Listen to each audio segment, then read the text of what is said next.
This is the new PXN V12 Lite. And out of nowhere, we suddenly have a new solid competitor in the mid-range direct drive sim racing market.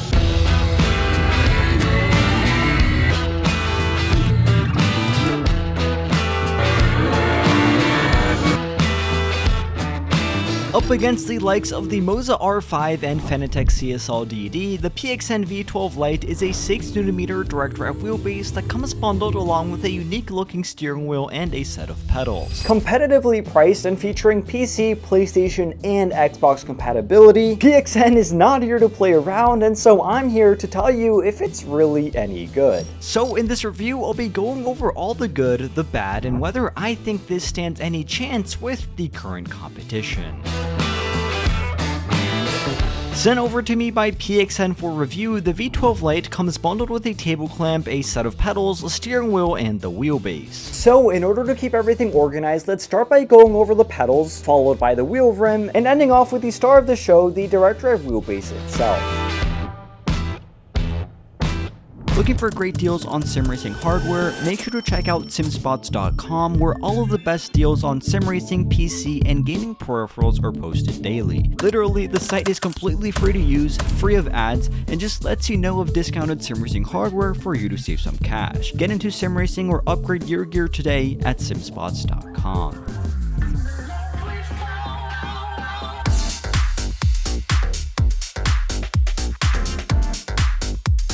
The pedals included with the V12 Lite bundle immediately seem familiar, as they follow a very similar recipe to those entry-level pedals from Fanatec and Moza. Notably though, we're getting 3 pedals here as opposed to just the brake and the throttle you'd be getting in competitors' offerings. Made entirely of metal, the build quality here is very solid with no flex under use and an overall decent look and feel.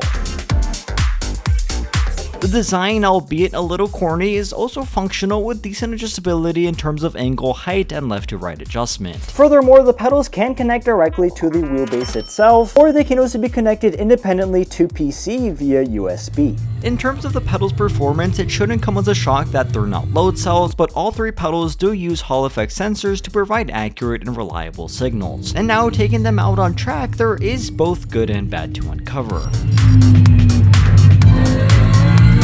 Starting with the bad has unfortunately got to be the clutch. Not only does it have a completely linear travel with no sensation of any actual bite point, but it also requires little to no resistance to push down, making it feel very underwhelming. A little bit better will be the throttle with slightly more resistance and a good amount of travel, but I'm sure many people would want a bit more resistance here as well. Surprisingly and pretty good though is the brake. Although it's not a load cell, it comes with a spring and damper mechanism that creates substantial tension and a feeling very similar to what you would feel with an entry-level load cell brake. The brake pedal here is stiffer near the end of its travel, and for what it is, it genuinely has surprised me. However, a notable downside with these pedals as opposed to competitors is that although I think they're better stock, both Fanatec and Moza offer several upgrades, including a load cell kit to make theirs better, whereas PXN currently has no such thing. Regardless, for what they are, these pedals are commendable, and it's hard to complain much about them, seeing as they're only a part of this entire bundle.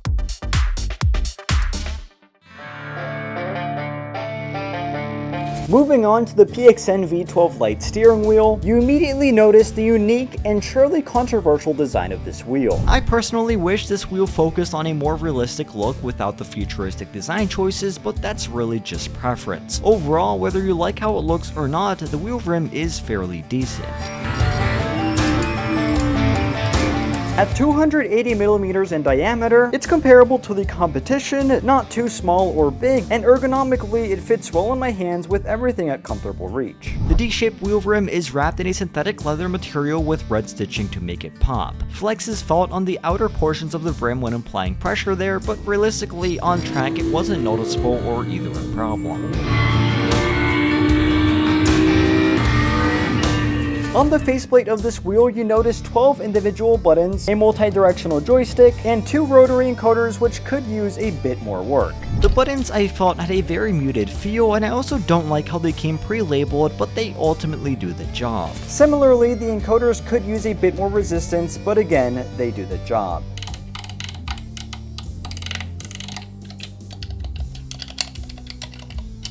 Telemetry RGB shift lights are also included here, and these can also have their color adjusted, this being a nice touch for a wheel of this price. However, from my experience, I couldn't quite get them to work, but I'm still tinkering around to see what I can do. Taking a look behind the wheel rim, you'll find the strikingly good looking gold quick release, which is the same type used by Moza and Simagic. Furthermore, we'll also find magnetic paddle shifters with clutch paddles underneath. These generally feel good, albeit just a little bit too loud in my opinion. Regardless, they are at comfortable reach, feel good on hand, and they are very tactile, clearly letting me know when they have been pressed.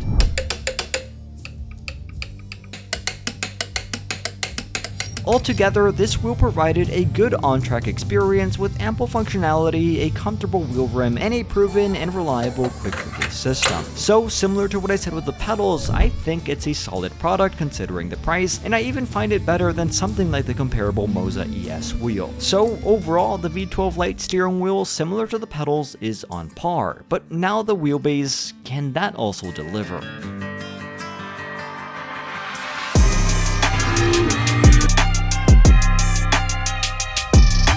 The PXN V12 Lite is a serious bit of kit. It's made entirely out of a metal housing with a similar size and shape to the Simagic Alpha Mini and a popular and dependable quick release system. Hard mounting is possible with 4 bolt inserts at the bottom, and a table clamp is also included for those not using this on a dedicated rig. Behind the base, you'll be connecting everything, including other optional accessories. Keep in mind that if you'll be using this on console, you'll need to connect everything to the back of the wheelbase and not independently to your console's USB slot. Despite being new to the direct drive market, PXN really isn't playing around, as the specs here are very competitive. The wheelbase can output up to 6 Nm of force with multi-platform compatibility, and several internal features are included to maximize the in-game performance even for longer race sessions. I put this wheelbase to the test on iRacing, Assetto Corsa, and ACC all on PC, and overall the experience was good, but could be better. This wheelbase's 6 Nm of force is immediately noticeable, with it instantly feeling torquier and more powerful than the 5 Nm Fanatec CSL DD and the Moza R5. As you would expect, being a direct drive system, it's also very quick to react, powerful and responsive, all of this of course being great. However, the only thing I wish was more pronounced on this wheelbase were the road effects and granular details. As opposed to offerings from Fanatec and Moza, which over the years have developed their software to perfect this, the PXN V12 Lite I always felt was missing that extra level of immersion, as things like bumps, curbs, different surfaces, and other textures were simply not conveyed despite all the time and effort I spent tinkering with the software. I did notice it felt better on Assetto Corsa, fairly muted on Assetto Corsa Competizione, and very dull on iRacing, which is why I'm almost certain this is more of a software limitation rather than the hardware. My suspicion there is further reinforced when looking at the current software available on PC or as an app on your phone that connects via Bluetooth. Overall, there simply isn't much fine-tuning available, and I also noticed that many settings simply didn't have a noticeable impact on what I was feeling in-game. All of this leads me to confidently say that I think the PXN V12 Lite has a lot of potential. In its current state, it feels good enough to be competitive on track and immediately get the performance benefits of a direct drive system. The only thing I find it's missing is that extra layer of detail, which really brings the experience to life. So overall, my experience with the PXN V12 Lite bundle has actually been better than expected. The pedals, despite some flaws, are commendable for their price point. The steering wheel, with its unique design and solid functionality, is a strong contender, and the wheelbase, while needing some software improvements for finer details, delivers a powerful and ultimately responsive driving experience. Now, the biggest consideration of going with this over the competition, however, is going to be the greater ecosystem, of which PXN still has more work to do. Regardless, I do think this is a very positive step in the right direction, and only time will tell whether they'll be able to become one of the biggest players among the fierce sim racing hardware manufacturers. So this has been my full review on the PXN V12 Lite bundle. Let me know your thoughts on it down in the comments, and as always, thank you all for watching, stay safe, and have a fantastic rest of your day.